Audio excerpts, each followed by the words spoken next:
পানি সুবাস তোমার, আমি তোমার, আসমান তোমার, সবকিছু তোমার।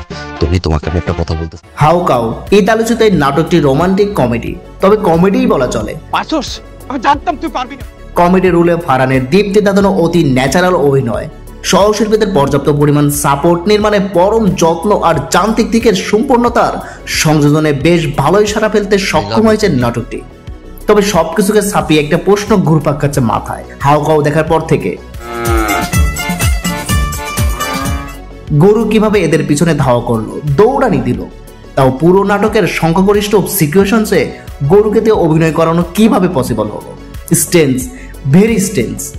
এর আগেও ফারহানের সর্বমহলে প্রশংসিত ঈদ বিশেষ নাটক 2024-এ মাস্তানে দেখেছিলাম গরুকে নিয়ে অভিনয় করা, তবে সেটা একটা সিনে, বাকি নাটকে গরুকে এভাবে অভিনয় করানো হয়নি। কিন্তু হাউকাউতে নাটকের একটি বড় পরিমাণ রান টাইমে গল্প অনুযায়ী কমেডির দৃশ্যগুলোতে গরুকে ফারহান এবং তার টিমের পিছনে দৌড়াতে দেখা গেছে। হয়তো এটাও অক্লান্ত পরিশ্রমের একটা ম্যাজিক স্বরূপ। নাটকের পিছনে পুরো টিমের অক্লান্ত পরিশ্রম স্পষ্ট, সকলের পরিশ্রমের ফসল হাউ কাউ।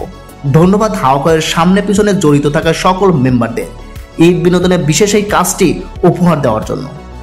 ভীষণ হেসেছি মুশফিকার ফারহানের বোরকা পরে দৌড়ানো দেখে, পাশাপাশি কষ্টও লেগেছে কি পরিমাণ দৌড়াতে হলো। এর আগে মাবরুর রশিদ বান্না পরিচালিত কমেডি নাটক জুতা নিজ দায়িত্বে রাখিবেন, ওটাতেও এভাবে দৌড়াতে দেখেছিলাম তাকে। পিওর কমেডি হিসাবে দুটো কাজই বেস্ট মার্ক পাবে। কমেডিতে আপনি পুরোই জোস বস। ভাই সব করলেন ভাই, জুতা কি ভাই সাহেব মারতে পারে? জুতা আবার কেমনে মারে? নাটকের চরিত্র হয়ে ওঠার জন্য আপনার এই নিরন্তর পরিশ্রম, ডেডিকেশন ও চেষ্টাকে সর্বদাই সম্মান জানাই। ভীষণ ভালো লেগেছে হাউ কাউ, দারুণ হাসিয়েছে। আবার শেষটায় প্রচলিত প্রথা কুসংস্কারের বিরুদ্ধে করা জবাব তথা প্রতিবাদের শিক্ষণীয় বিষয় তুলে ধরার জন্য আরো বেশি ভালো লেগেছে। এবার আরো একটি ভিক ধামাকা লাইজো দেখার অপেক্ষায় রয়েছে। এতক্ষণ ধৈর্য ধরে ভিডিওটা দেখার জন্য আপনাকে অসংখ্য ধন্যবাদ। যদি ভিডিওটা ভালো লেগে থাকে তাহলে অবশ্যই একটা লাইক দিয়ে কমেন্ট করে জানাবেন।